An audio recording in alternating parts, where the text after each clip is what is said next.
So guys I hope you are doing well. I were welcome to Stellar family. तो कैसे हो मेरे दोस्तों, मैं आशा करता हूँ शानदार तरीके से आप लोग अपनी लाइफ को एंजॉय कर रहे हो, अपनी सेहत, फैमिली और पढ़ाई का ध्यान काफी अच्छे से रख रहे हो।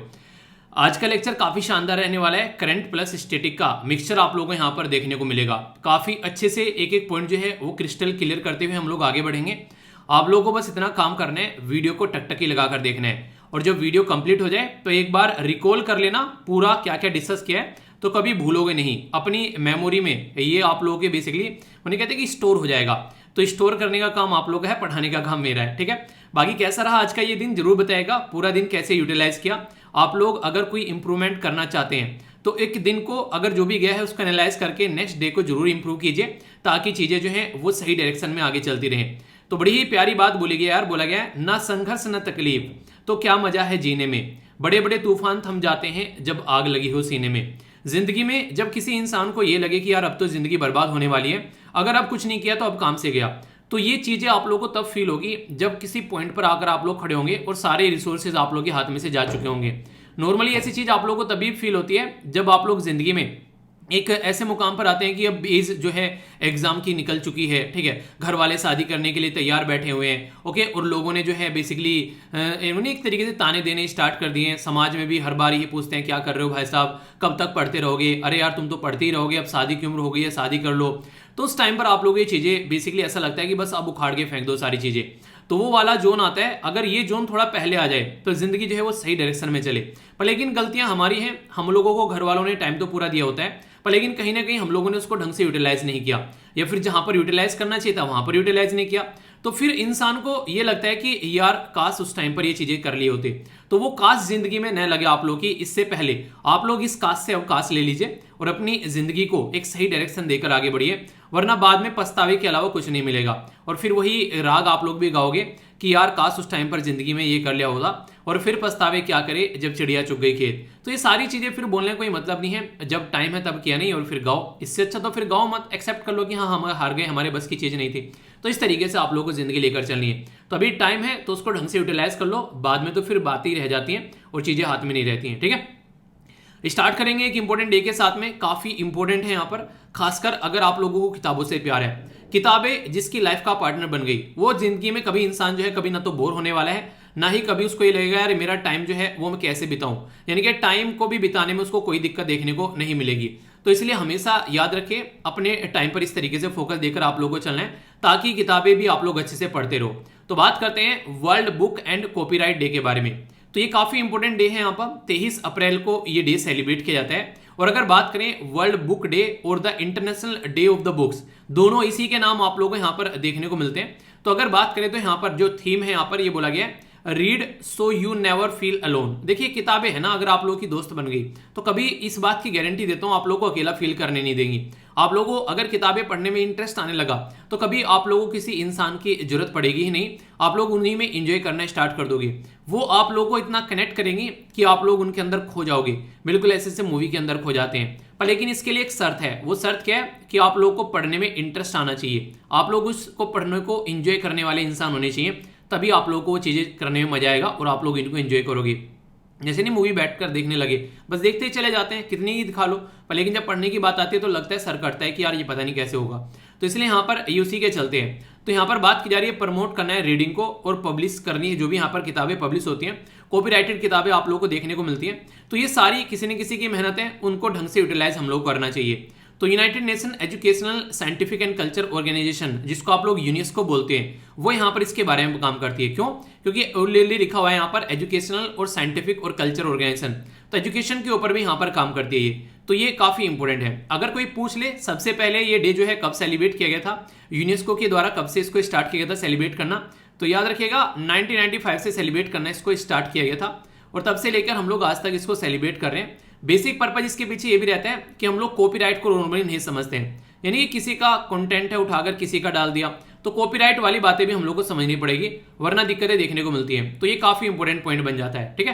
तो ये किताब के बारे में आप लोग याद रखिएगा, कोई अगर कंफ्यूजन हो तो उसको बताएगा, फिर उसको दूर किया जाएगा, ओके। ये जो आर्टिकल है ये डाउन टू अर्थ का आर्टिकल है यहाँ पर, और बात की जा रही है टेम्परेचर जैसे जैसे बढ़ता जा रहा है, आने वाले टाइम में हमारे देश में ये क्रॉप को काफी ज्यादा नुकसान पहुंचाएगा, यानी कि फसलों को काफी ज्यादा नुकसान पहुंचाता हुआ ये नजर आएगा। तो इसके बारे में कुछ इंपॉर्टेंट बातें मैं आप लोगों को बताऊंगा। ये जो आर्टिकल है यूपीएससी में प्रीलिम्स में भी और जीएस पेपर 3 में जब एग्रीकल्चर और क्लाइमेट चेंज के बारे में आप लोग बात करते हैं तो काफी इंपॉर्टेंट क्वेश्चन आप लोगों का यहां से बन सकता है। तो इसलिए इसके बारे में काफी डिटेल में मैं बातें करूंगा और कुछ और बेसिक इंफॉर्मेशन बताऊंगा जब हम लोग मानसून के बारे में कुछ बातें समझने की कोशिश करेंगे।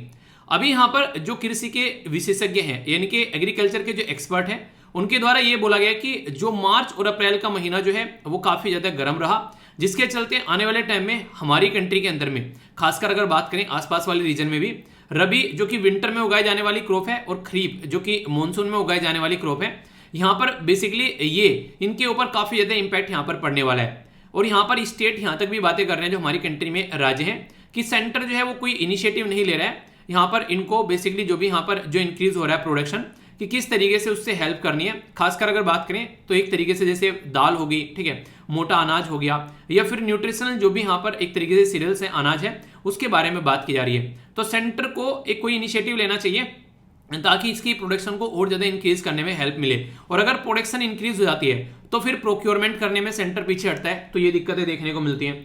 तो यहाँ पर कुछ इंपॉर्टेंट बातें जहां से डायरेक्ट क्वेश्चन आप लोगों का बनता है वो है यहाँ पर ये हमारी कंट्री में अगर कोई आप लोगों से पूछे क्रॉपिंग पैटर्न के बारे में तो याद रखिएगा नॉर्मली 3 क्रॉपिंग पैटर्न हमारे देश में फॉलो किए जाते हैं। पैटर्न नंबर 1 इसको बोलते हैं आप लोग रबी क्रॉप। ये क्या होता है, ये बेसिकली बोई जाती है दिसंबर में और लगभग काटी जाती है अप्रैल से लेकर जून में। जैसे कि गेहूं की खेती कम से कम आप लोग यहाँ पर याद रखते हैं और इसी के साथ में जो मस्टर्ड यानी कि सरसों के साथ में गेहूं भी उगाए जाते हैं। आप लोगों को पता है कई सारे खेतों में गेहूं के अंदर जो है सरसों के दाने डाल देते थे जो कि मिक्स क्रॉप हो जाती थी। हालांकि आज की डेट में ये चीजें कम करते हैं पर लेकिन पहले बड़ी रेगुलरली करते थे, क्योंकि मुझे अभी याद है जब खेतों में हम लोग जाया करते थे बेसिकली गेहूं काटने के लिए तो उस टाइम पर यहाँ पर क्या था, सरसों को देखकर बड़ी इरिटेशन होती थी। बीच में सरसों आ गई वो बड़ी टाइट के दराती से कटती नहीं थी ढंग से, तो बड़ी इरिटेशन होती थी काफी। हालांकि अब तो सारे काम जो है वो एक अलग पैटर्न में होने लगे, वरना उस टाइम पर करते थे काम बाबा दादा थे ताऊ थे वो सब मतलब लेकर जाया करते थे, चलो आओ आज खेतों में चलते हैं, ठीक है। स्कूल की छुट्टी होती थी तो मतलब अच्छा भी लगता था, घूम के आया करते थे, पर लेकिन जब ज्यादा काम करना पड़ता था तो बचा भी करते थे। ऐसा नहीं कि बहुत ही एक तरीके से इंटरटेनमेंट होता था। अब तो मन करता है क्योंकि अब बाहर रहते हैं तो लगता है कि यार खेतों में जाना चाहिए, घूमना चाहिए, तो वो चीजें होती है। पर लेकिन जब रेगुलर काम करना पड़ता है तब समझ में आता है कितनी मेहनत वहां पर होती है। और उसमें भी फिर दिक्कत हो जाए, टेम्परेचर बढ़ गया, बारिश कम हो गई, बारिश बहुत ज्यादा हो गई, तो उसके चलते किसानों को काफी ज्यादा नुकसान झेलना पड़ जाता है। तो याद रखिएगा गेहूं के साथ में सरसों कनेक्ट कर लेना अगर मैच करने के लिए आए, क्योंकि यूपीएससी ऑलरेडी यहां से क्वेश्चन पूछ चुकी है, ठीक है। तो ये ग्राम्स हो गए, इनके चने स्प्राउटेड ग्राम्स का नाम आप लोगों ने सुना होगा नॉर्मली कि आप लोग चनों को भिगोकर खाया करो, वो भी सेहत के लिए काफी अच्छा है। तो पंजाब, हरियाणा, हिमाचल प्रदेश, जम्मू कश्मीर, उत्तराखंड, उत्तर प्रदेश में ये राज्य है जहां पर नॉर्मली रबी क्रॉप जो है वो ये देखने को मिलती है। नेक्स्ट यहाँ पर बात करते हैं खरीफ क्रॉप के बारे में। आइए इसके बारे में बात करें तो यहाँ पर ये जो है जून जुलाई में बोई जाती है, यानी कि जैसे ये कटती है यहाँ पर ये उस टाइम पर बोई जाती है और फिर सितंबर अक्टूबर में यहाँ पर ये काटी जाती है। तो ये है यहाँ पर यानी कि जिस टाइम पर ये बोई जाती है ये काटी जाती है, तो ये पैटर्न आप लोगों को देखने को मिलेगा। सबसे इंपॉर्टेंट जो है इसमें खरीफ वाले में ये है राइस, ठीक है। तो ये आप लोगों को याद रखना है, इसको नहीं आप लोगों को भूलना है। अगर आप लोग इसको भूलोगे तो फिर दिक्कतें देखने को मिलेगी। बाकी मेज हो गया, जवार हो गया, बाजरा हो गया, तूर, मूंग की दाल, ये सारी एक तरीके से दलहन वाली कई सारी आप लोगों को फसल यहाँ पर देखने को मिलती है नॉर्मली। और सोयाबीन जो कि आप लोगों के लिए यहाँ पर काफी इंपॉर्टेंट है, तो चावल के साथ में इसको कनेक्ट करके आप लोग देखना। तो ये normally Assam, West Bengal, coastal region में आंध्र प्रदेश, तेलंगाना, तमिलनाडु, केरला और महाराष्ट्र यहाँ पर ये फसल उगाई जाती है। अब इन दोनों फसल के बीच में जो टाइम मिलता है यहाँ पर बेसिकली मार्च से जुलाई में ये बोई जाती है और बेसिकली ये आप लोगों को देखने को मिलेगा। इसका टाइम पीरियड मार्च से जुलाई रखा गया है। तो रबी और खरीफ जो क्रॉप है इसके बीच में ये अपना काम निकाल लेता है, यानी कि ये वाली क्रॉप ऐसी है जो कि इसके बीच में आ जाती है। ये सीजनल जो फ्रूट्स होते हैं, वेजिटेबल्स होते हैं या फिर जो फोडर क्रॉप्स होती हैं वो यूज की जाती हैं और मोस्ट ऑफ द नॉर्दर्न और नॉर्थ वेस्ट रीजन में यहाँ पर ये उगाई जाती है। तो यानी कि आप लोगों से अगर कोई पूछे यहाँ पर कोई क्रॉप के बारे में तो आप लोगों को एक थोड़ा सा अगर आइडिया रहेगा ना कि अच्छा उस टाइम पर ये क्रॉप उगाई जाती है, तो कई सारे क्वेश्चन का आंसर देकर आप लोग निकल जाओगे यार। तो इसलिए कहते हैं यहाँ पर हमारे देश में जब आप लोग देखोगे तो पूरा देश आप लोगों के सामने यहाँ पर अलग अलग रीजन में अलग अलग टेम्परेचर, जैसे ऊपर आप लोगों को काफी ज्यादा बर्फ पड़ी हुई नजर आती है, इस रीजन में आओगे तो आप लोगों को बेसिकली यहाँ पर क्या होगा, आप लोगों को यहाँ पर रेगिस्तान नजर आएगा, ठीक है। फिर यहाँ पर आओगे तो आप लोग पहाड़ी इलाका नजर देखने को मिलेगा। यहाँ पर अलग तरीके की मिट्टी रहती है, जैसे महाराष्ट्र में आप लोगों ने सुना है काली मिट्टी काफी ज्यादा पाई जाती है, तो वहां पर क्या होता है, वहां पर कपास उगाई जाती है, ठीक है। तो इस तरीके से अलग अलग रीजन में मिट्टी भी आप लोगों को अलग देखने को मिलेगी, पानी की रिक्वायरमेंट अलग रहेगी, इसी के साथ में मौसम भी काफी ज्यादा डिफरेंट आप लोगों को देखने को मिलेगा। तो अलग अलग रीजन में अलग अलग तरीके की फसलें उगाई जाती हैं। तो अगर रीजन के बारे में कुछ पता होगा तो यहाँ पर चीजें आप लोग सुधार पाओगे। इसीलिए कहते हैं कि जब भी ज्योग्राफी की एनसीईआरटी जो आप लोगों को पढ़नी है, ठीक है, तो उसके साथ में आप लोग कोशिश करो कि उस पर्टिकुलर, जैसे नहीं ये कहते हैं कि उस पर्टिकुलर रीजन के बारे में आप लोग को पता होना चाहिए। तो अगर आप लोग वहां पर पॉलिटिकल ज्योग्राफी पढ़ो तो फिजिकल ज्योग्राफी भी उठा लो, साथ में हिस्ट्री पढ़ो तो भी आप लोग ज्योग्राफी उठा लो, क्योंकि हिस्ट्री आप लोग की समझ में आएगी। एग्रीकल्चर पढ़ते हो तो आप लोग ज्योग्राफी उठा लो या फिर एटलस उठा लो, ताकि आप लोग को पता चलता रहे कहां कहां पर क्या क्या चीजें देखने को मिलती है, तो एक पैटर्न आप लोग को समझ में आ जाएगा। तो जो समर क्रॉप है यहाँ पर जो कि आप लोग को देखने को मिलता है जब उगानी स्टार्ट की जाती है और फिर हार्वेस्ट की जाती है आगे चलकर, तो आगे आने वाले टाइम में ये माना जा रहा है कि टेम्परेचर जो है अभी रिसेंटली ये 35 डिग्री के करीब आप लोगों को देखने को मिल रहा है, तो डैमेज कर देगा कई सारी ऐसी फसल को जो कि यहाँ पर झेल नहीं पाती है ज्यादा टेम्परेचर, और अगर वो फसल जो है वो डैमेज हो जाती है तो फिर दिक्कतें देखने को मिलेगी। तो हमारी कंट्री में आज की डेट में इन्हीं चीजों के ऊपर स्टडी की जा रही है। अगर बात करें यहाँ पर जैसे कि मूंग होता है जिसको ग्रीन ग्राम्स के नाम से भी जानते हैं, फिर उड़द जिसको आप लोग ब्लैक ग्राम्स के नाम से जानते हैं, तो मेजोरिटी इन समर में होती है। ठीक है, तो टेम्परेचर जो है वो 40 से ज्यादा अगर बढ़ जाए फर्स्ट वीक में अप्रैल में ही, तो कितनी बुरी कंडीशन यहाँ पर देखने को मिल सकती है। जो पोलिनेशन होता है क्रॉप के अंदर वो नहीं हो पाएगा, फार्मर को भी काफी ज्यादा दिक्कत देखने को मिलेगी। मान लीजिए कोई फार्मर एक पर्टिकुलर फसल उगा रहा है और उसके लिए टेम्परेचर जो होना चाहिए वो होना चाहिए 20 से लेकर 25, बस उस रीजन में टेम्परेचर जो है वो 35 से लेकर 40 पहुंच गया, तो क्या वो फसल वहां पर पनप पाएगी? तो इस तरीके से यहाँ पर किसानों को जो है वो काफी ज्यादा नुकसान देखने को मिल सकता है अब की बार। वो अलग बात है, मैंने आप लोगों को एक आर्टिकल पढ़ाया था, अगर आप लोगों को याद होगा, थोड़ा सा आप लोगों को बता देता हूं। एक आर्टिकल मैंने आप लोगों को पढ़ाया था बेसिकली ला नीना जो है उसके बारे में, और आईएमडी के द्वारा बताया गया था यहाँ पर कुछ ऐसी बातें जिसके चलते हम लोगों ने बोला था अब की बार मानसून जो है वो अच्छा रहने वाला है। ठीक है, क्योंकि इसके बारे में मैंने आप लोगों को पूरा पैटर्न समझाया था कि मानसून अच्छा कैसे रहता है। तो नॉर्मल ईयर में आप लोगों को यहाँ पर काफी अच्छे लेवल पर बेसिकली गर्म टेम्परेचर रहता है, तो जहां जहां गर्म टेम्परेचर रहता है वहां पर बारिश होने के चांसेस बढ़ जाते हैं। तो इसके चलते यहाँ पर हमारी कंट्री में भी बारिश होने के चांसेस बढ़ जाते हैं नॉर्मल ईयर में। पर लेकिन जब एल नीनो आती है तो एल नीनो क्या करती है, उस जो यहाँ पर बारिश होने वाला सिस्टम होता है उसको रिप्लेस कर इधर ले जाती है साउथ अमेरिका की साइड में, तो दिक्कतें देखने को मिलती है। पर लेकिन इसके अपोजिट में जब मैंने बात की थी आप लोगों से कि जब ला नीना आती है वो नॉर्मल जो बारिश होने का जो टेम्परेचर रहता है उसको और ज्यादा इंप्रूव कर देती है और इस एरिया में और ज्यादा बारिश होती है। यानी कि ला नीना का मतलब ला मतलब लेकर आ रही है, क्या लेकर आ रही है? पानी लेकर आ रही है, दुनिया भर का बारिश होगी। तो ये सारी बातें मैंने बताई थी। ला नीनो एल नीनो में आप लोगों को डिफरेंस जो था वो भी मैंने आप लोगों को समझाया था, कोई भी कंफ्यूजन आप लोगों को नहीं होना चाहिए। फिर से मैंने कुछ स्लाइड डाल दिए ताकि अगर रिवीजन भी करना हो आप लोगों को तो रिवीजन कर सके। इंपॉर्टेंट मुद्दा यह है हमारे देश के लिए ला नीना अच्छी है क्योंकि हमारी कंट्री में अच्छी बारिश कराती है, और एल नीना जो है वो हमारी कंट्री में नेगेटिव करती है बारिश का काम। तो इसी तरीके से मैंने आप लोगों से एक क्वेश्चन भी डिस्कस किया था, अगर याद होगा, यहाँ पर जो एल नीना है और ला नीना है वो हर साल नॉर्मली 4 से 5 साल में देखने को मिलती है। ला नीना जो है वो मोर फ्रीक्वेंट है देन एल नीना, तो ये गलत था क्योंकि एल नीना जो थी वो ज्यादा फ्रीक्वेंट थी एज कंपेयर टू ला नीना। तो ये आप लोगों के लिए इंपॉर्टेंट है। तो कहने का मतलब ये था अब की बार हमारी कंट्री में मानसून जो है वो अच्छा रहने वाला है। तो ये बात की जा रही है कि क्रॉप भी जो है यहाँ पर अच्छी आप लोगों को देखने को मिलेगी, पर लेकिन कंडीशन यहाँ पर ये मिल रही है कि चलो मानसून अच्छा रह रहा है, क्रॉप अच्छी हो रही है, पर लेकिन रियलिटी में अगर बात की जाए अभी हमारी कंट्री में जिस तरीके से टेम्परेचर बढ़ रहा है उससे दिक्कतें देखने को मिल सकती है। तो हम लोग को आने वाले टाइम में अगर ये ऐसी चीजें चलती रही तो बाहर से चीजें जो है वो खरीद कर लेकर आनी पड़ेगी। तो जो भी स्टेट है सेंट्रल गवर्नमेंट जो है उनको मिलकर काम करना चाहिए, पर लेकिन अब तक भी कोई कंक्रीट प्लान लेकर यहाँ पर नहीं आए। तो ये मुद्दा यहाँ पर निकल कर आ रहा है। अभी हमारा टारगेट क्या है? फार्मर की इनकम डबल करना, तो इंक्रीज करना पड़ेगा कोर जो फार्म इनकम है उसको, एडिशनल इनकम भी उनके पास में होनी चाहिए, मार्केट एक्सेस होनी चाहिए, रिड्यूस होना चाहिए रिस्क, तो तभी तो यहाँ पर काम कर पाएंगे। और सारी चीजें यहाँ पर बता रखी है उसके बारे में कि क्या क्या है यहाँ पर। अगर इनकम इंक्रीज करनी है तो एमएसपी आप लोग अच्छा यहाँ पर देना पड़ेगा। ठीक है, एडिशनल इनकम अगर करनी है तो डेयरी फार्मिंग वगैरह दूसरी चीजें जो है उसमें आप लोग काम करना पड़ेगा। जैसे एथेनॉल को आप लोग यूज करने की बात करें तो एथेनॉल अगर आप लोगों ने पेट्रोल के अंदर यूज करना स्टार्ट कर दिया अच्छे लेवल पर तो किसानों के हाथ में अच्छा खासा पैसा आएगा, तो वहां से आप लोग चीजों को समझ सकते हैं। इसी के साथ में मार्केट एक्सेस रहेगी तो उनको प्रॉपर वे में अपने प्रोडक्ट का प्राइस मिल पाएगा, वो बेसिकली खेतों में बर्बाद नहीं होगा। और रिस्क भी रिड्यूस करना है, जैसे पीएम किसान बना दिया, कम से कम कुछ पैसा हाथ में रहेगा, दिक्कत नहीं रहेगी। Warehouse and the cold storage chain बना दी ताकि चीजें आराम से की जा सके। तो ये सारी चीजें भी आप लोग यहाँ पर देखने को मिल रही है। ठीक है, प्रधानमंत्री फसल बीमा योजना आप लोग देखते हैं। ठीक है, डिजास्टर के टाइम पर यहाँ पर काफी हेल्प करता है, तो किसानों की हेल्प करना काफी ज्यादा जरूरी है जब कोई ऐसी सिचुएशन बनती है। और अगर किसानों की हेल्प यहाँ पर नहीं की जा रही है तो दिक्कत देखने को मिलेगी। तो अभी रिसेंटली इन्हीं सब मुद्दों के ऊपर बात की जा रही है कैसे टैकल करना है, और कई जगह यहाँ पर गवर्नमेंट जो है वो गलत काम करती है। जैसे कि अगर बात करें मध्य प्रदेश में 1.2 मिलियन टन जो है वो मूंग जो है वो बेसिकली प्रोड्यूस की जाती है, पर सेंट्रल गवर्नमेंट कितनी खरीदते हैं? ओनली यहाँ पर लगभग 0.25 ओनली खरीदती है। ठीक है, तो इससे क्या हो गया? इससे हो गया मध्य प्रदेश में अगर फसल बीमा योजना के थ्रू जो दाल है काफी कम खरीदी जा रही है, तो इसके चलते बाकी की कहाँ जाएगी? तो फिर आगे आने वाले टाइम में किसान जो है उसको उगाना कम कर देंगे, तो ये दिक्कतें देखने को मिलती है। तो ये सारी चीजें आप लोगों के सामने निकल कर आती है।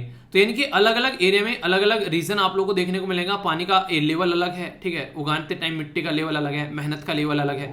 तो हर एक एरिया में अलग अलग चीजें आप लोगों को देखने को मिलती है। तो इसके ऊपर यहाँ पर काम करना चाहिए ताकि सिचुएशन को कंट्रोल किया जा सके और सही तरीके से देश में खेती वगैरह के ऊपर हम लोग फोकस कर सके। प्राइस स्टेबलाइजेशन काफी इंपॉर्टेंट यहाँ पर हो जाता है, बात की जाती है। अगर लोगों को प्राइस जो है वो सही मिलेगा तो सही तरीके से एक तरीके से मार्केट में चीजों की डिमांड बनी रहेगी। तो इस तरीके से बफर भी होना चाहिए, जैसे कि गवर्नमेंट ने मान लीजिए एक स्टॉक बना के रख लिया, गवर्नमेंट के पास में 500 किलो चावल पड़े हुए हैं। अब कल को चलकर प्राइस जो चावल का प्राइस है वो काफी सस्ता हो गया, तो गवर्नमेंट क्या करेगी, मार्केट से और चावल खरीद लेगी, इसको स्टॉक में रख दो उठाकर, तो प्राइस अपने आप बढ़ जाएगा। पर लेकिन पता चला चावल का प्राइस जो है काफी ज्यादा डाउन हो गया, तो इसके चलते यहाँ पर फिर क्या होगा, यहाँ पर एक तरीके से उसको भी मेंटेन करने की कोशिश की जाएगी। ठीक है, तो यानी कहने का मतलब है कि बैलेंस बनाने की कोशिश यहाँ पर की जाएगी, ये आप लोग समझ सकते हैं। प्राइस बहुत ज्यादा बढ़ गया तो मार्केट में बेसिकली उतार दो जो भी सामान आइटम आप लोगों के पास में, प्राइस बहुत ज्यादा कम हो गया तो मार्केट से खींच लो जो भी सामान है। तो ये लिक्विडिटी इन और आउट वाला काम आप लोगों को यहाँ पर देखने को मिलेगा। और बाकी ये जो खरीफ और रबी क्रॉप है उसके बारे में आप लोग को बता दिया। हल्का हल्का सा अंदाजा अगर इनके बारे में आप लोग रखोगे ना तो बहुत सारी चीजें ऐसी हैं जो आप लोग अच्छे से एंजॉय कर पाओगे। एक और इंपॉर्टेंट जो पॉइंट है आप लोग यहाँ पर याद रखिएगा, जब भी एग्रीकल्चर के बारे में याद है, फसल बीमा योजना के बारे में आप लोग याद रखिएगा। यहां से क्वेश्चन कई बार बन जाता है। जैसे अगर बात करें 2% का प्रीमियम दिया जाता है खरीफ क्रॉप को और जो रबी क्रॉप है उसके लिए, ठीक है, 1 क्रॉप 1 डेट की बात की जा रही थी हालांकि, पर लेकिन जो हॉर्टिकल्चर है, फूल और सब्जियों वाली जो बेसिकली चीज है उसमें यहाँ पर 5% का प्रीमियम देने की बात की जा रही है यहाँ पर। तो एक ये मुद्दा आप लोगों को देखने को मिलेगा, किसानों के ऊपर काफी ह्यूज इंपैक्ट पड़ता है। अगर किसानों की फसल बर्बाद हो जाती है तो उनको एक सपोर्ट मिल जाता है यहाँ पर, तो ये सपोर्ट प्रोवाइड कराया जा सकता है। कई सारे अलग अलग सेक्टर आप लोगों को देखने को मिलेंगे जिनके बारे में बात करें तो क्रॉप डाइवर्सिफिकेशन के बारे में बात की जाती है। यानी कि जैसे बोला ना कि गेहूं के साथ में सरसों भी उगाना स्टार्ट कर दो, तो कल को चलकर अगर गेहूं की फसल पर टेम्परेचर का इंपैक्ट पड़ गया या फिर पानी जो है उसकी वजह से एक फसल बर्बाद होगी तो दूसरी फसल में काम होता रहेगा। इससे भी फार्मर की इनकम बढ़ेगी, इकोनॉमिक स्टेबिलिटी बढ़ेगी, नेचुरल क्लाइमेटी को कंट्रोल कर पाएंगे और बैलेंस फूड जो डिमांड आप लोगों को देखने को मिलेगी ये और कंजर्वेशन आप लोगों के सामने नजर आएगा। ऑर्गेनिक फार्मिंग के ऊपर बात की जा रही है। सोयल हेल्थ कार्ड आप लोगों को देखने को मिलता है। प्रधानमंत्री कृषि सिंचाई योजना है, फर्टिलाइजर लोगों को प्रोवाइड कराना, कोल्ड स्टोरेज चैन ई नेम के थ्रू चीजों को बेचना, और यहाँ पर प्रधानमंत्री फसल बीमा योजना। तो एग्रीकल्चर में यहाँ पर अगर बात करें ये मेजर गवर्नमेंट इनिशिएटिव है जिनके बारे में आप लोग याद रखिएगा, क्योंकि यहां से क्वेश्चन अगर बन जाए तो आप लोगों को ये लगना चाहिए कि हाँ रियलिटी में सही क्वेश्चन यहां से बना है, तो कोई कंफ्यूजन आप लोगों को नहीं होना चाहिए। ठीक है, तो ये था पूरा आर्टिकल। अब कुछ क्वेश्चन मैं आप लोगों को दूंगा जो कि आप लोगों को अटेम्प्ट करने हैं। जैसे ये क्वेश्चन अब आप लोगों के सामने बात की जा रही है कि खरीफ क्रॉप कौन कौन सी होती है, इनके बारे में आप लोगों को आइडेंटिफाई करना है। ठीक है, तो सही आंसर क्या है यहाँ पर, पहले बोला गया मेज यानी कि मक्का, कॉटन यानी कि जो सूती आप लोग बोल सकते हैं, फिर जो है एक तरीके से मतलब कपास बोल दीजिए हिंदी में। ठीक है, जूट हो गया, ठीक है, इसी के साथ में यहाँ पर ग्राम्स यानी कि चना हो गया और शुगर कैन यानी कि गन्ना हो गया। तो सही आंसर क्या है यहाँ पर, ए में बोला गया 1 2 3 4, बी में बोला गया 2 3 4 5, सी में बोला गया 1 2 3 5 और डी में बोला गया ऑल ऑफ द अबव। सही आंसर क्या है, आंसर अटेम्प्ट कीजिए, इसके बाद में आप लोग क्वेश्चन का आंसर देखिएगा। कर लिया अटेम्प्ट, अब आंसर मैं आप लोगों को बताता हूं। आंसर इसका सी हो गया। सी का मतलब क्या है, अगर आप लोग यहां पर देख पा रहे हो, जैसे रबी क्रॉप के बारे में बताया आप लोगों को, ठीक है, तो यहां पर वीट, मस्टर्ड, इसी के साथ में टबैको और ग्रेम्स, जो ग्रेम्स होते हैं वो रबी क्रॉप के अंदर में आते हैं। पर लेकिन अगर बात करें शुगर कैन के यानी कि गन्ने के बारे में बात की जा रही है, जूट, कॉटन, मिलेट्स, मेज और राइस, तो ये आप लोगों को यहां पर देखने को मिलेंगे, यानी कि खरीफ क्रॉप के अंदर में आते हैं। तो जैसा मैंने अभी आप लोगों को बताया, जो राइस है उसी के साथ में आप लोग शुगर कैन को भी यहां पर रख सकते हो। ठीक है, तो कंफ्यूज मत होना, इसके चलते क्वेश्चन का आंसर आप लोगों से बन सकता है। और इसके बीच में जो क्रॉप आती है उसको आप लोगों को पता है, उसको जायद यानी कि एक तरीके से ये जायद की क्रॉप बोला जाता है, जो दोनों के बीच में आप लोगों को देखने को मिलती है। तो इसमें नॉर्मली जैसे वाटरमेलन हो गया, ठीक है, मस्क मेलन हो गया, कुकम्बर हो गया, बटर गार्ड हो गया, तो ये इस तरीके के आप लोगों को यहाँ पर फ्रूट वगैरह, फल्स वगैरह आप लोगों को देखने को मिलेंगे। तो आंसर क्या हो गया यहाँ पर, इसका आंसर हो गया यहाँ पर इसका सी से ही।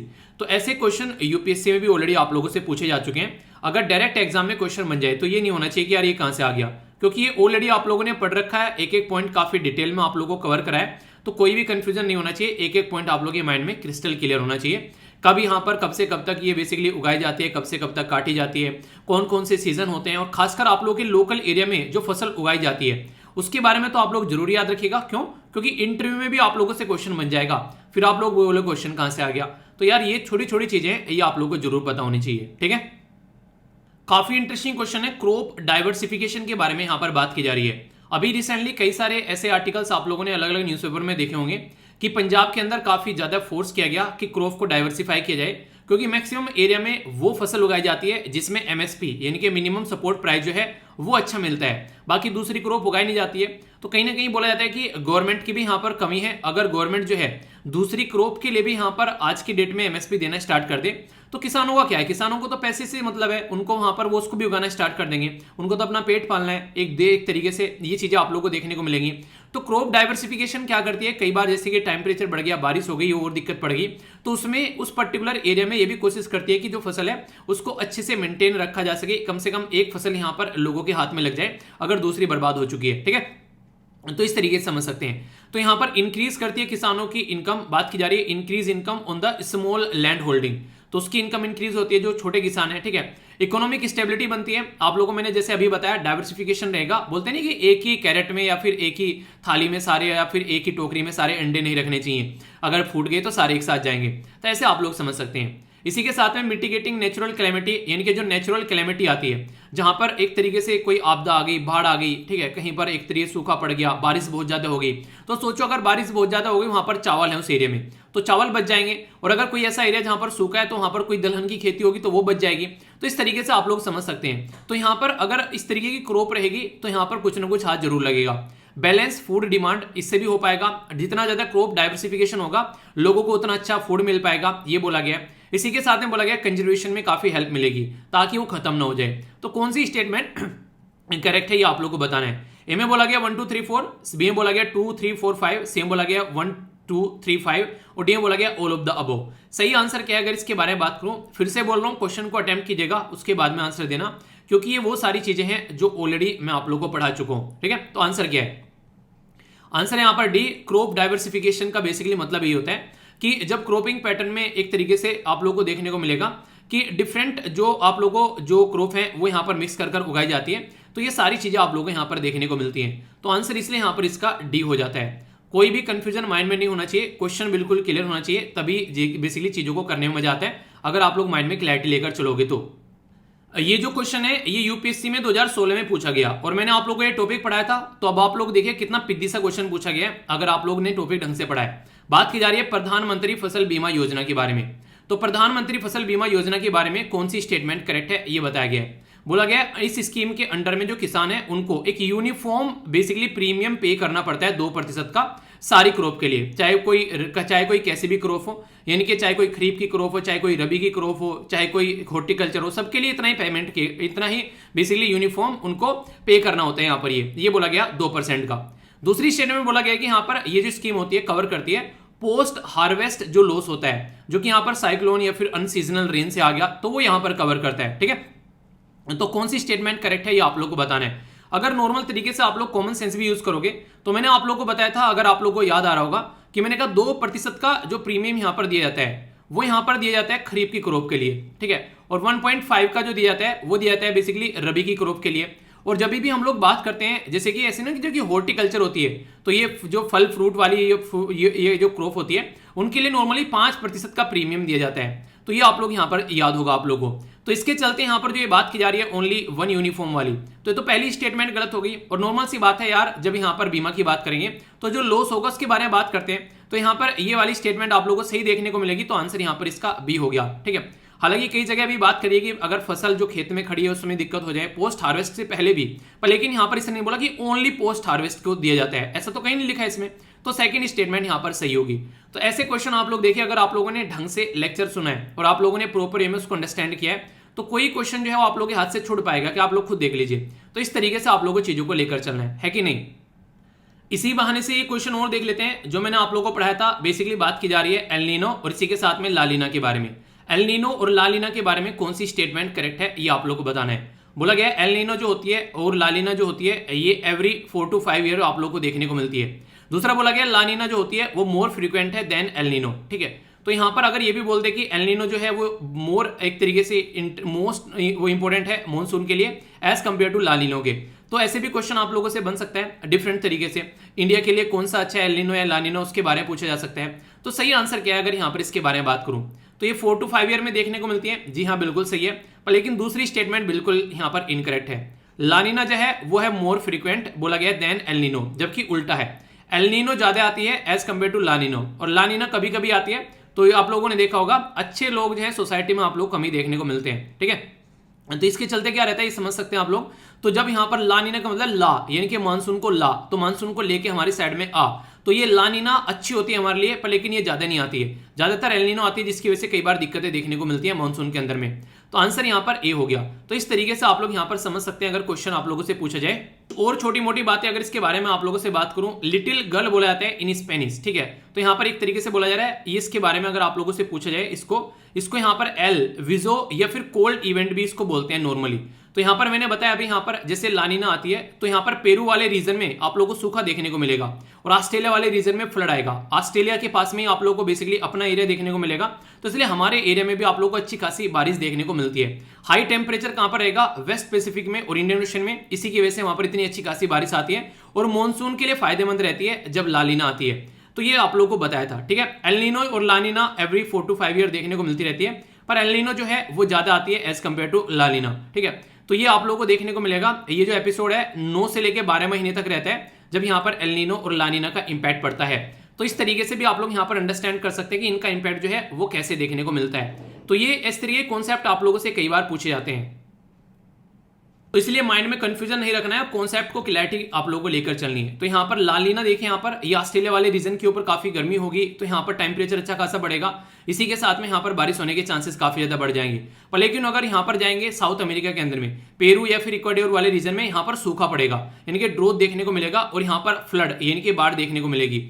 तो ये कॉन्सेप्ट अगर आप लोगों ने एक बार समझ लिया, किसी की हिम्मत है आप लोगों को कोई क्वेश्चन गलत करवा देगा यहाँ पर, तो ऐसे आप लोग चीजों को समझोगे तो हमेशा फायदे में रहोगे, ठीक है। तो इस तरीके से चीजों को समझकर आगे बढ़ना है।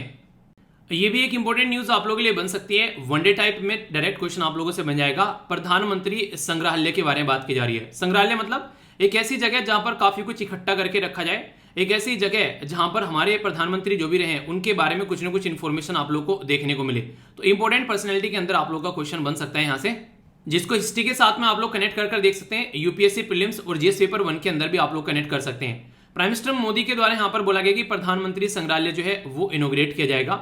ये संग्रहालय जो है यहाँ पर ये बेसिकली सेलिब्रेट करेगा एक तरीके से आजादी का अमृत महोत्सव। हमारी कंट्री में जो प्रधानमंत्री रहे हैं अलग अलग टाइम पर, उनके द्वारा क्या डेडिकेशन रहा है, किस तरीके से अपनी लाइफ जो है वो देश के लिए कंट्रीब्यूट की गई है, उसकी बेसिकली इंफॉर्मेशन जनता को देगा, यानी कि उनकी लाइफ के बारे में जनता को इंफॉर्मेशन देगा। अगर मैं आप लोगों को पूछूं हमारे देश के सारे प्रधानमंत्री में से सबसे जो अच्छे प्रधानमंत्री आप लोगों को कौन लगे, अगर आप लोगों से यहाँ पर ये पूछा जाए, यानी कि अब तक का अगर लिस्ट आप लोगों के सामने दी जाए, तो उसमें से सबसे ऐसे कौन से प्रधानमंत्री है जिसके बारे में आप लोगों को पता है और आप लोगों को लगे वाह यार प्रधानमंत्री ऐसा होना चाहिए। अगर मैं बात करूं, सबसे पहले प्रधानमंत्री थे जवाहरलाल नेहरू जी, जिन्होंने हमारी कंट्री की नींव रखी। 1947 में देश नया नया आजाद रहा और 1947 से लेके 1964 तक यहाँ पर ये देश के प्रधानमंत्री रहे। फिर आगे लाल बहादुर शास्त्री जी, ये 1964 से लेके 1966 तक रहे। काफी कम ये बेसिकली यहाँ पर प्रधानमंत्री रहे, क्योंकि आप लोगों को पता है इनकी डेथ हो गई थी यहाँ पर किसी बाहर देश के अंदर में। उस देश का नाम क्या है ये आप लोगों को बताना है, क्योंकि ऑलरेडी इसके ऊपर बेसिकली मूवी बन चुकी है। इंदिरा गांधी जी के बारे में आप लोगों को पता है यहाँ पर 1966 से लेकर 1977 तक और 1980 से लेकर 1984 तक यहाँ पर ये प्रधानमंत्री रही है। फिर मोरारजी देसाई जो थे, जब यहाँ पर इमरजेंसी हटी 1975 से लेकर 77 तक इमरजेंसी रही, और उसके तुरंत बाद में यहाँ पर मोरारजी देसाई साहब जी जो थे वो प्राइम मिनिस्टर बन गए।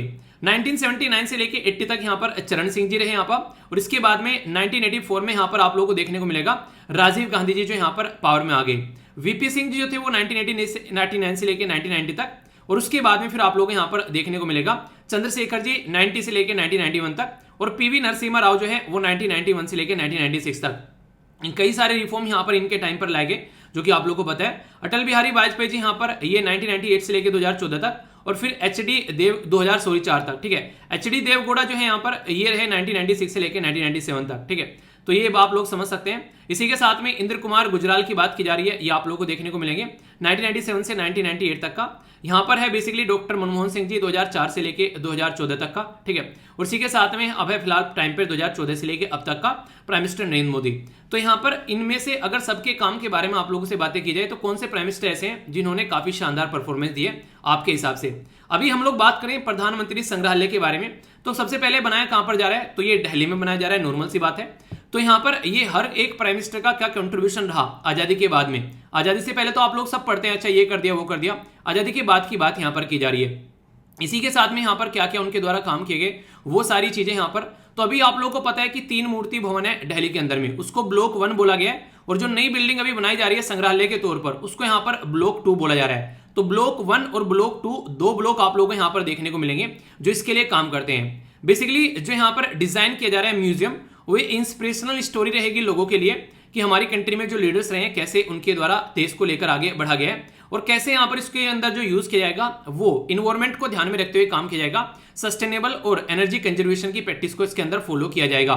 ये जो संग्रहालय है इसका जो लोगो होगा वो बोला गया है hand of the people of India, यानी कि हाथ दिखाए जाएंगे जो कि धर्म चक्र को सिंबलाइज यहाँ पर करेंगे, नेशनल की डेमोक्रेसी को यहाँ पर दिखाएंगे, ऐसे आप लोग बोल सकते हैं। 43 गैलरीज आप लोग को देखने को मिलेगी संग्रहालय के अंदर में। उसी के साथ में डिस्प्ले किया जाएगा यहाँ पर फ्रीडम स्ट्रगल से रिलेटेड भी जो भी चीजें हैं, कॉन्स्टिट्यूशन फ्रेम कैसे किया गया उसके बारे में संग्रहालय के अंदर ये भी स्टोरी आप लोगों को देखने को मिलेगी। और फिर जो हमारे प्राइम मिनिस्टर रहे अब तक उसके चलते और देश की कंट्री की ऑल ओवर प्रोग्रेस कैसी रही अलग अलग टाइम पर, वो भी यहाँ पर दिखाया जाएगा। तो ये काफी अच्छा तरीका है जनरेशन को चीजें दिखाने के लिए, खासकर जो कि यहाँ पर इन चीजों को समझ नहीं पाते हैं और हिस्ट्री से थोड़ा सा दूर रहते हैं, उनको भी यहाँ पर पता चलेगा। इसीलिए अलग अलग देश में अलग अलग तरीके के संग्रहालय बनाए जाते हैं ताकि अपने देश की जनता के साथ में वो कनेक्ट हो सके। ये चीजें आप लोगों ने नॉर्मली हिस्ट्री में उठाकर देखी होगी, तो ये पैटर्न आप लोगों को यहाँ पर समझ में आना चाहिए कि चल क्या रहा है एक्चुअली। ठीक है, ये जो आर्टिकल है यहाँ पर बात कर रहा है यूएपीए के बारे में, जिसको बोलते हैं unlawful activity prevention act. Unlawful यानी कि ऐसी एक्टिविटी जो कि कानून के हिसाब से सही नहीं है, प्रिवेंशन यानी कि उनको रोकना, एक ऐसा कानून आप लोगों को यहाँ पर देखने को मिलेगा। आप लोग बोलोगे यार ये क्यों न्यूज में आ गया, ऐसा क्या हो गया हमारे देश में कि अनलॉफुल एक्टिविटी पढ़ाना पड़ गया हम लोग को। तो इसके बारे में मैं काफी डिटेल में आप लोगों से कई सारी बातें डिस्कस करूंगा, जिसके चलते क्वेश्चन भी आप लोगों से बन जाए तो आप लोगों के माइंड में इसको लेकर कंफ्यूजन नहीं होगा। तो इसलिए एक एक पॉइंट को ध्यान से आप लोगों को सुनना है, क्योंकि कई बार डायरेक्ट क्वेश्चन आप लोगों से पूछ लिए जाते हैं। अभी अगर बात करें हमारे देश में कई सारे ऐसे टेररिस्ट हैं जिनको हम लोगों ने डेजिग्नेटेड दे रखा है टेररिज्म का, यानी कि ये टेररिस्ट है, इनको टेररिस्ट करार दिया गया है, आतंकवादी उनको बताया गया है, तो हम लोगों ने उनको आतंकवाद का खिताब दे दिया है। इसमें लश्कर तैयबा के जो चीफ हैं जिनका नाम है हासिफ सईद, जैसे मोहम्मद के जो चीफ हैं जिनका नाम है मसूद अजहर, ठीक है, ये टेररिस्ट है अंदर अनलॉफुल एक्टिविटी प्रिवेंशन एक्ट के तहत में। सेंटर के द्वारा डिजिग्नेटेड किया गया काश्मीरी जो मिलिटेंट है जिसका नाम है यहाँ पर मुस्तक अहमद जिसका नाम है जरगीर, ठीक है, तो ये टेररिस्ट यहाँ पर अभी दिया गया है। जरगीर जो है 52 ईयर ओरिजिनली यहाँ पर श्रीनगर से है, ठीक है, तो ये अभी इसको नया टेररिस्ट जो करार यहाँ पर दिया गया है। और यहाँ पर हाईजैकिंग जो हुई थी यहाँ पर 1999 में, उसके भी यहाँ पर जो टेररिस्ट थी उसका भी पार्ट था यहाँ पर, तो ये अभी रिसेंटली यहाँ पर इसकी वजह से यहाँ पर न्यूज में आया है। अगर बात करें डेजिग्नेटेड टेररिस्ट का मतलब क्या रहता है और किस पैटर्न में दिया जाता है, इसके बारे में अगर कोई आप लोगों से बात करें तो याद रखिएगा हम लोग अपने आप से सारी चीजें नहीं करते हैं, इंटरनेशनल लेवल पर भी इसके ऊपर कानून बने हुए हैं, तो उनमें से कुछ कानून हम लोग फॉलो कर लेते हैं। बेसिकली देखिए होता क्या है, जैसे सबसे ऊपर अगर आप लोगों से बात करूं, सबसे ऊपर आप लोगों को देखने को मिलता है यूनाइटेड नेशन कोई कानून बना देता है, तो अलग अलग कंट्री की सेंट्रल गवर्नमेंट उस कानून को फॉलो करती है और अपने अपने देश में कानून बना लेती है, अपने अपने देश में लॉ एंड ऑर्डर बना लेती है उसके बेस पर। अब यहाँ पर देश हो गया पूरा, अब देश के अंदर में अलग अलग राज्य, जैसे हमारे देश में टोटल मिलाकर 28 राज्य आप लोग को देखने को मिलेंगे। अब ये 28 राज्य जो हैं ये उस कानून को देखकर कानून बनाते हैं जो यहाँ पर सेंट्रल गवर्नमेंट के द्वारा बनाया गया है। तो स्टेट गवर्नमेंट यहाँ पर अपने कानून बना लेती है और फिर उसको ग्राउंड लेवल पर इंप्लीमेंट किया जाता है। तो यानी कि सबसे ऊपर यहाँ पर यूएन, फिर सेंट्रल गवर्नमेंट और फिर स्टेट गवर्नमेंट और फिर ग्राउंड लेवल पर इसको इंप्लीमेंट किया जाता है। तो ऐसे आप लोग यहाँ पर इसको देख सकते हैं। यूनाइटेड नेशन के थ्रू जिसको डिजिग्नेटेड किया था, अभी पहले यहाँ पर क्या था, पहले यहाँ पर बेसिकली ऑर्गेनाइजेशन को टेररिस्ट ऑर्गेनाइजेशन बताया जाता था, अब कोई इंडिविजुअल या फिर टेररिस्ट दोनों को यहाँ पर एक तरीके से बताया जाता है कि यहाँ पर ये टेररिस्ट है।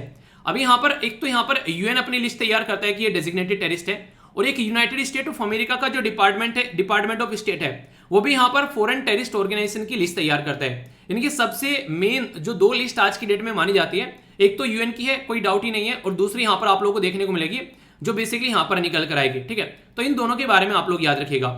इससे क्या होता है, अगर किसी को डेजिग्नेटेड दे दिया कि ये टेररिस्ट है, देखिए उसके नाम पर जो भी फंड होगा वो सीज कर लिया जाएगा, उसको आगे से पैसा इकट्ठा करने में काफी दिक्कत होगी, वो भी कोई भी एक्टिविटी अगर वो करता है उसको वो करने में आसानी नहीं रहेगी, क्योंकि हमेशा उसके ऊपर निगरानी रखी जाएगी। तो इसके चलते सारी चीजें हैं यहाँ पर।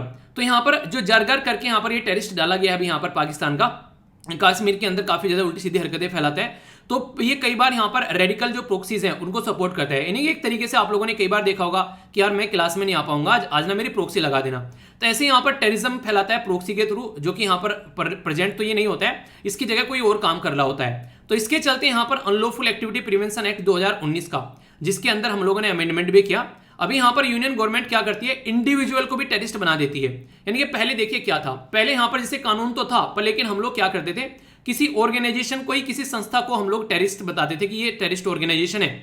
पर लेकिन क्या किया, जैसे मान लीजिए कोई टेररिस्ट ऑर्गेनाइजेशन है जिसका नाम है एबीसी, उसको लगा यार तेरा तो नाम जो टेररिस्ट ऑर्गेनाइजेशन में आ गया, अब तुझे फंड भी नहीं मिलेगा, तू काम नहीं कर पाएगा। भाई साहब ने चेंज करके नाम कर लिया बीसीए, ठीक है, इसका नाम बीसी हो गया, फिर से इसको टेररिस्ट का दरार दे दिया गया, इसने चेंज कर लिया, अपना नाम आएगा सीबीए। तो क्या हो रहा है यहां पर ये हो रहा है कि फिर से इसको टेररिस्ट का दर्जा मिल गया, इसने क्या किया, इसको तीनों को हटाकर इसने एक्सटीए कर दिया, ठीक है। तो मतलब क्या है, मतलब क्या है कि जब जब यहां पर कोई ऑर्गेनाइजेशन टेररिस्ट ऑर्गेनाइजेशन का नाम बेसिकली ले रही है तो उसका नाम चेंज कर दे रहे हैं, तो फिर से वो निकल जा रही है और फिर से उसको फंडिंग मिलने लग जा रही है। तो ये आप लोगों को नंबर देखने को मिलेगा। तो अभी यहां पर क्या किया गया, एक ऑर्गेनाइजेशन को यहां पर टेररिस्ट का दर्जा दिया जाता है, इसी के साथ साथ में कोई इंडिविजुअल, यहां पर अगर कोई इंसान है जिसका नाम है यहां पर ये ए नाम का जो इंसान है यहां पर, इसका आधार कार्ड में भी नाम ए ही होगा। अब ये चेंज कैसे करेगा, इसके सारे डॉक्यूमेंट्स में इसका नाम ए होगा। तो अब इंडिविजुअल को यहां पर टेररिस्ट का दर्जा देना स्टार्ट कर दिया ताकि ये जो चीजें हैं इनको कंट्रोल किया जा सके, वरना ये चीजें बेहद तक यहां पर बढ़ती जा रही थी। तो इससे चीजें जो है काफी हद तक कंट्रोल आती हुई आप लोग को नजर आएंगी। इंपॉर्टेंट मुद्दा क्या यहां पर, जो यूएपीए है यहां पर, जिसको अनलॉफुल प्रिवेंशन एक्टिविटी आप लोग बोलते हैं, अनलॉफुल प्रिवेंशन है, ठीक है। तो यहां पर ये बेसिकली इससे पहले टाड़ा हुआ करता था, terrorist and disruptive activity prevention act, यानी कि कोई टेररिस्ट है और कोई डिसरप्टिव यानी कि गलत एक्टिविटी फैला रहा है उसको रोकने का काम करता था, ठीक है। इसके बाद में यहां पर ये जो था ये अलाउ किया गया, लैप्स 1995 में यहां पर ये खत्म हो गया, इसका टाइम ड्यूरेशन इतना ही था। इसके बाद में आया prevention of the terrorism act POTA, जो कि रिपील कर दिया गया बाद में 2004 में। और फिलहाल अभी यहां पर जो यूएपीए है उसको यहां पर सही तरीके से आगे लेकर चला गया। यूएपीए के द्वारा, जिसको यूनाइटेड प्रोग्रेसिव अलायंस यानी कि कांग्रेस बोलते हैं, उसके द्वारा यहां पर 2004 में, 2008 में, 2013 में, 2019 में, तो इसको अलग अलग तरीके से हम लोग यहां पर आगे लेकर चलते रहे, ठीक है। तो यहां पर एक तरीके से आप लोग बोल सकते हैं इसको लेकर आगे चला गया। तो यूनाइटेड जो प्रोग्रेसिव अलायंस है यहां पर, ठीक है, तो उसके तहत यहां पर इसको आगे लेकर चला गया और अभी फिलहाल यहां पर प्रेजेंट गवर्नमेंट ने भी इसके अंदर अमेंडमेंट किया। तो कई सारी चीजें ऐसी ला दी गई ताकि आगे से चीजों को आसानी से टैकल किया जा सके। जैसे कि क्या बरे, इंडियन और फॉरेन कोई भी नेशन का कोई इंसान है, अगर वो टेररिस्ट की एक्टिविटी फैला रहा है तो हम भी अपनी लिस्ट तैयार कर सकते हैं और उसको डेजिग्नेटेड टेररिस्ट बना सकते हैं, जैसे यूएसए और इसी के साथ में यूएन बनाते हैं। तो हमने भी अपने आप को वो अधिकार दे लिया है।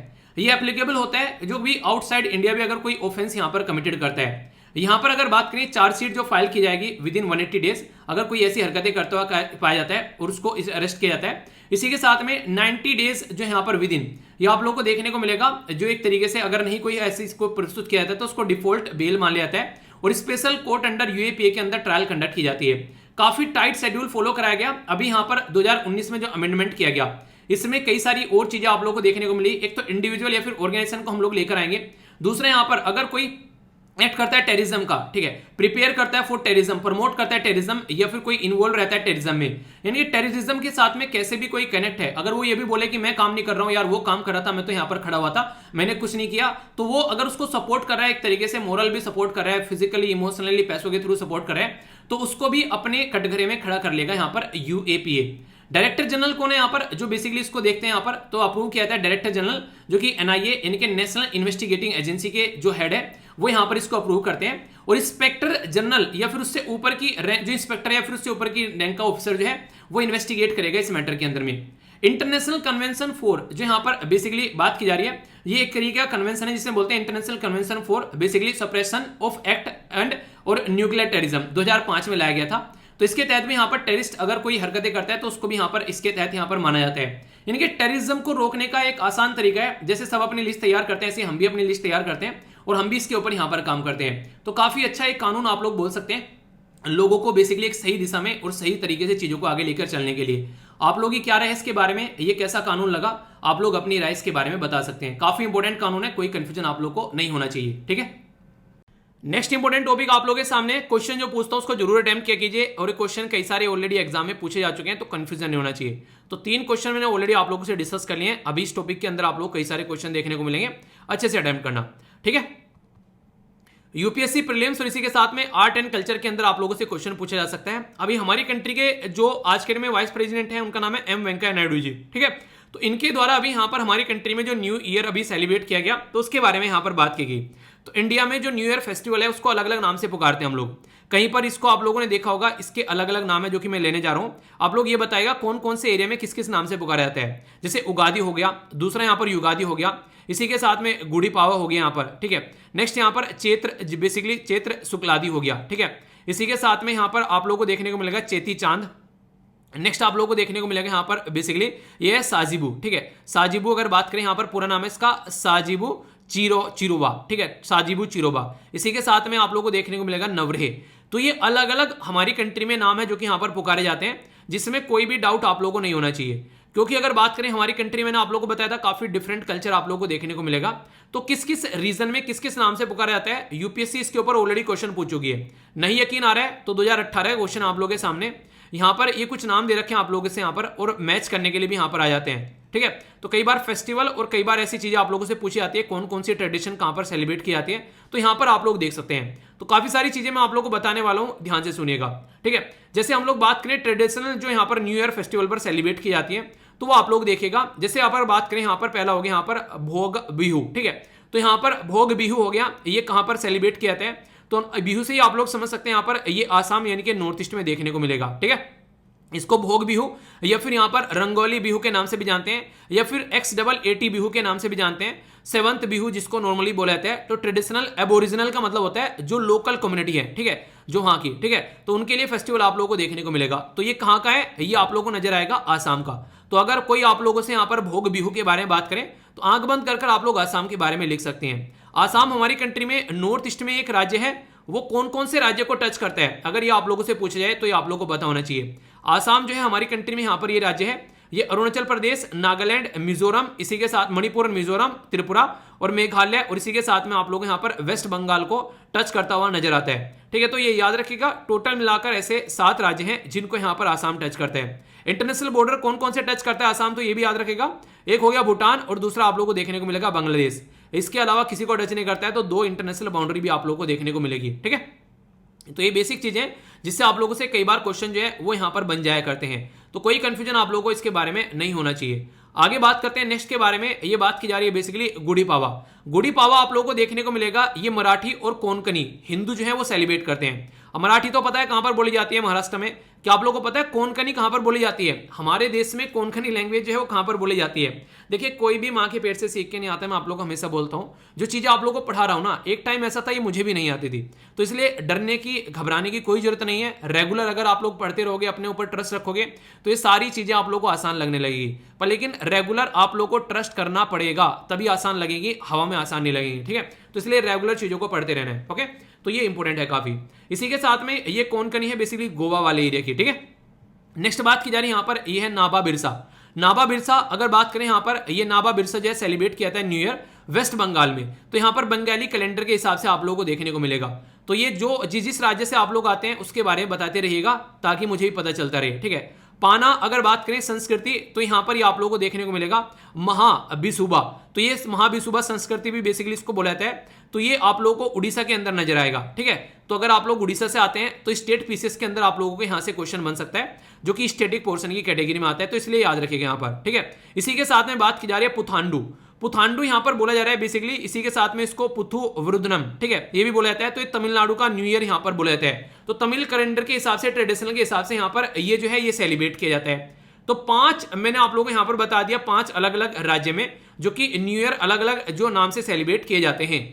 नेक्स्ट इंपोर्टेंट बात की जा रही है यहां पर, यह उगादी या फिर इसको युगादी के नाम से भी जानते हैं। इसको यहां पर संवत्सर सारदी के नाम से भी जानते हैं। ये न्यू ईयर यहां पर कई सारे एरिया में सेलिब्रेट किया जाता है, जैसे कि आंध्र प्रदेश, तेलंगाना, कर्नाटका। तो इसमें हिंदू कैलेंडर के हिसाब से यहां पर ये सेलिब्रेट किया जाता है, ठीक है। तो ये भी आप लोगों से मैच करने के लिए खासकर स्टेट के अंदर पूछा जा सकता है। अगर बात करें वैसाखी के बारे में, तो यहां पर ये ऑब्जर्व किया जाता है, बैसाखी जिसको बोलते हैं। तो हिंदू और सिख कम्युनिटी जो है इसको सेलिब्रेट करती है नॉर्मली। और जलियांवाला बाग मैसाकर जो आप लोगों को देखने को मिला था 1919 में, उसके चलते यहां पर ये एक अलग तरीके से इसको देखा जाने लगा कई बार कि हाँ, एक इतना जो अच्छा फेस्टिवल था उस पर यहाँ पर अंग्रेजों के द्वारा क्या हरकतें की गई थी। तो ये बैसाखी के दिन ही यहाँ पर ये हरकतें देखने को मिली थी। अब बिल्कुल ये बताना, जब जलियांवाला बाग मैसाकर हुआ उस टाइम पर ये 2 लोगों के लिए प्रोटेस्ट कर रहे थे। क्यों? क्योंकि रॉयल सत्याग्रह के तहत यहाँ पर उन लोगों को पकड़ लिया गया था। अब वे 2 लोग कौन थे, उनका नाम आप लोगों को बताना है। इसी के साथ में बात करें यहाँ पर विशु। विशु सेलिब्रेट किया जाता है केरला के अंदर में, ठीक है, ये याद रखिएगा।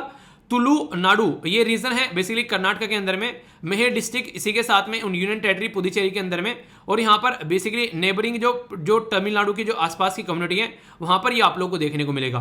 तो इस तरीके से आप लोग समझ सकते हैं, अलग अलग रीजन में हमारे देश में अलग अलग इस तरीके से फेस्टिवल वगैरह सेलिब्रेट किए जाते हैं। ये काफी इंपॉर्टेंट है डायरेक्ट मैच करने के लिए। कल को अगर कोई पूछने लगे तो अगर आप लोगों के माइंड में इसको लेकर क्लैरिटी होगी तो क्वेश्चन आप लोग कभी भी गलत नहीं करोगे। ठीक है, अभी यहाँ पर ये क्वेश्चन का आंसर आप लोगों को देना है। बेसिकली अगर बात करें यहाँ पर तो इसमें बात की जा रही है यहाँ पर कौन कौन सा फेस्टिवल किसके साथ में यहाँ पर कनेक्टेड है। ठीक है, बात की जा रही है किसके बारे में, यहाँ पर बात की जा रही है चापचार कुट त्योहार, तो ये कहाँ पर सेलिब्रेट किया जाता है। ठीक है, दूसरा बोला गया यहाँ पर बेसिकली ये खोंजाम परबा कथा गति। ठीक है, तो कथा गीत, बेसिकली गति नहीं कथा गीत। ठीक है, तो इसको एक तरीके से यहाँ पर बोला जाएगा खोंजगाम परबा बेल्ड। ठीक है, इसी के साथ में बात की जा रही है यहाँ पर यह थांगड़न नृत्य। ठीक है, थांगड़न डांस, तो ये सिक्किम के अंदर बोला गया। तो सही आंसर क्या है यहाँ पर आप लोगों को ये बताना है। सही आंसर है इसके यहाँ पर बी, यानी कि दो स्टेटमेंट यहाँ पर सही है 1 और 2। ठीक है, तो ये सही है पर लेकिन लास्ट वाला जो है यहाँ पर गलत है। तो फिर लास्ट वाले का सही आंसर क्या है, सिक्किम नहीं होगा यहाँ पर, ये मणिपुर आप लोगों को देखने को मिलेगा। ठीक है, तो इसके बारे में आप लोग याद रखते हैं। तो ये आंसर यूपीएससी में पूछा गया, इसलिए कह रहा हूँ कि यहाँ पर ये ऐसे क्वेश्चन बन चुके हैं। तो कल को ये फेस्टिवल भी अगर सेलिब्रेट करने के लिए आ जाए तो कोई बड़ी बात यहाँ पर नहीं होगी। आप लोग ही क्या रहे इसके बारे में आप लोग बताइएगा। ये जो आर्टिकल है यहाँ पर बात कर रहा है यूएपीए के बारे में, जिसको बोलते हैं unlawful activity prevention act. Unlawful यानी कि ऐसी एक्टिविटी जो कि कानून के हिसाब से सही नहीं है, प्रिवेंशन यानी कि उनको रोकना, एक ऐसा कानून आप लोगों को यहाँ पर देखने को मिलेगा। आप लोग बोलोगे यार ये क्यों न्यूज में आ गया, ऐसा क्या हो गया हमारे देश में कि अनलॉफुल एक्टिविटी पढ़ाना पड़ गया हम लोग को। तो इसके बारे में मैं काफी डिटेल में आप लोगों से कई सारी बातें डिस्कस करूंगा, जिसके चलते क्वेश्चन भी आप लोगों से बन जाए तो आप लोगों के माइंड में इसको लेकर कंफ्यूजन नहीं होगा। तो इसलिए एक एक पॉइंट को ध्यान से आप लोगों को सुनना है, क्योंकि कई बार डायरेक्ट क्वेश्चन आप लोगों से पूछ लिए जाते हैं।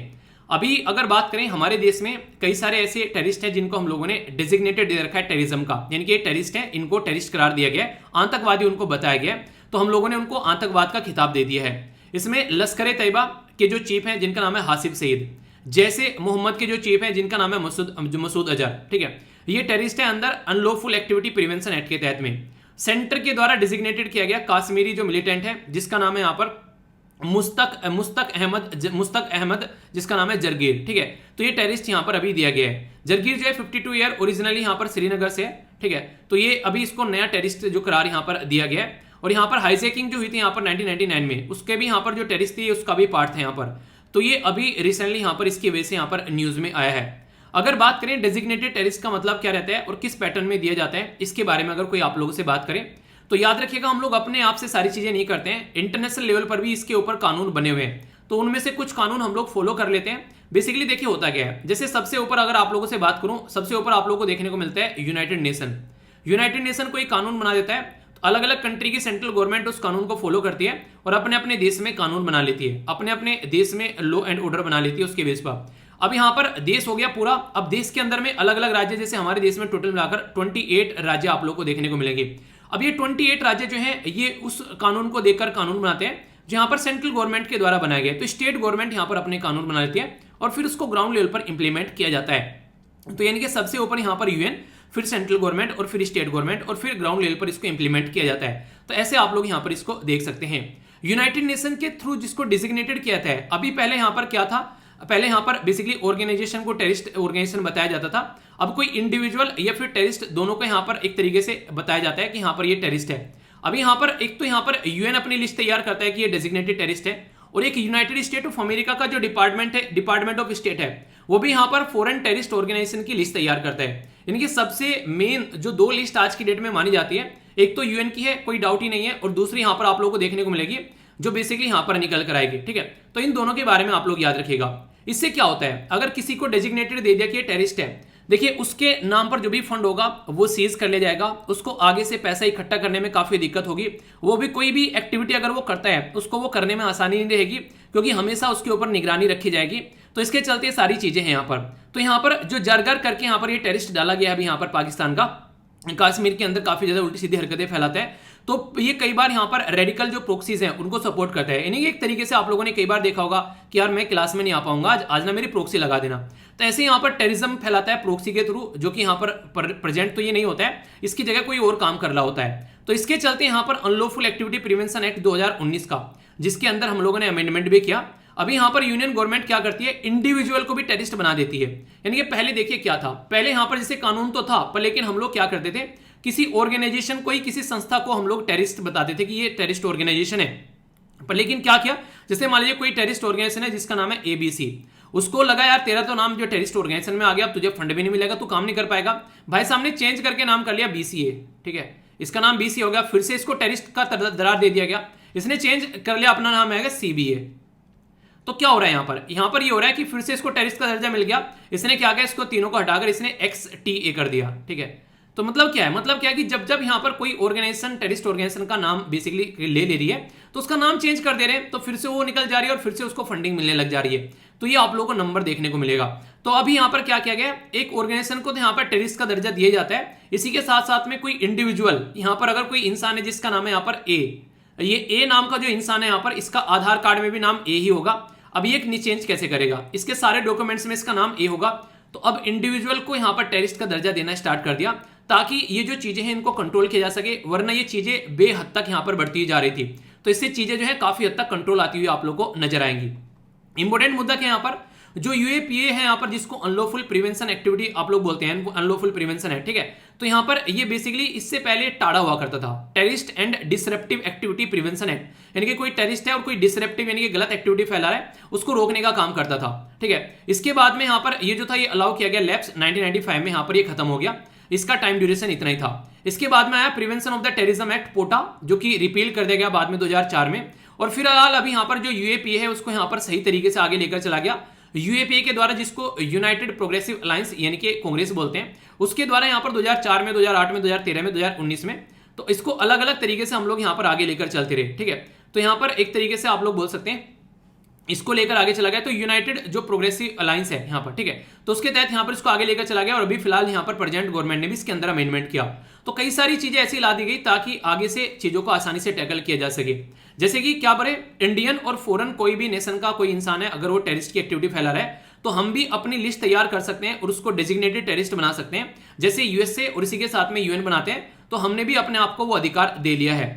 ये एप्लीकेबल होता है जो भी आउटसाइड इंडिया भी अगर कोई ऑफेंस यहां पर कमिटेड करता है। यहां पर अगर बात करें, चार्जशीट जो फाइल की जाएगी विद इन 180 डेज, अगर कोई ऐसी हरकतें करता हुआ पाया जाता है और उसको अरेस्ट किया जाता है, इसी के साथ में 90 डेज जो यहां पर विद इन, ये आप लोगों को देखने को मिलेगा, जो एक तरीके से अगर नहीं कोई ऐसे इसको प्रस्तुत किया जाता है तो उसको डिफॉल्ट बेल मान लिया जाता है और स्पेशल कोर्ट अंडर यूएपीए के अंदर ट्रायल कंडक्ट की जाती है। काफी टाइट शेड्यूल फॉलो कराया गया। अभी यहां पर 2019 में जो अमेंडमेंट किया गया, इसमें कई सारी और चीजें आप लोगों को देखने को मिली। एक तो इंडिविजुअल या फिर ऑर्गेनाइजेशन को हम लोग लेकर आएंगे। दूसरा यहां पर अगर कोई एक्ट करता है टेररिज्म का, ठीक है, प्रिपेयर करता है फॉर टेररिज्म, प्रमोट करता है टेररिज्म, या फिर कोई इन्वॉल्व रहता है टेररिज्म में, यानी टेररिज्म के साथ में कैसे भी कोई कनेक्ट है, अगर वो ये भी बोले कि मैं काम नहीं कर रहा हूं यार, वो काम कर रहा था, मैं तो यहां पर खड़ा हुआ था, मैंने कुछ नहीं किया, तो वो अगर उसको सपोर्ट कर रहा है, एक तरीके से मोरल भी सपोर्ट कर रहा है, फिजिकली इमोशनली पैसों के थ्रू सपोर्ट कर रहा है, तो उसको भी अपने कटघरे में खड़ा कर लेगा यहां पर यूएपीए। डायरेक्टर जनरल कौन है यहां पर, जो बेसिकली इसको देखते हैं यहां पर, तो अप्रूव किया था डायरेक्टर जनरल, जो कि एनआईए यानी कि नेशनल इन्वेस्टिगेटिंग एजेंसी के जो हेड है वो यहां पर इसको अप्रूव करते हैं। और इंस्पेक्टर जनरल या फिर उससे ऊपर की जो इंस्पेक्टर या फिर उससे ऊपर की रैंक का ऑफिसर जो है वो इन्वेस्टिगेट करेगा इस मैटर के अंदर में। इंटरनेशनल कन्वेंशन फॉर, जो यहां पर बेसिकली बात की जा रही है, ये एक तरीके का कन्वेंशन है जिसे बोलते हैं international convention for basically suppression of act and और न्यूक्लियर टेररिज्म, 2005 में लाया गया था। तो इसके तहत भी यहां पर टेररिस्ट अगर कोई हरकतें करता है तो उसको भी यहां पर इसके तहत यहां पर माना जाता है। यानी कि टेररिज्म को रोकने का एक आसान तरीका है, जैसे सब अपनी लिस्ट तैयार करते हैं ऐसे हम भी अपनी लिस्ट तैयार करते हैं और हम भी इसके ऊपर यहां पर काम करते हैं। तो काफी अच्छा एक कानून आप लोग बोल सकते हैं, लोगों को बेसिकली एक सही दिशा में और सही तरीके से चीजों को आगे लेकर चलने के लिए। आप लोग की क्या राय है इसके बारे में, ये कैसा कानून लगा, आप लोग अपनी राय इसके बारे में बता सकते हैं। काफी इंपॉर्टेंट कानून है, कोई कंफ्यूजन आप लोग को नहीं होना चाहिए। ठीक है।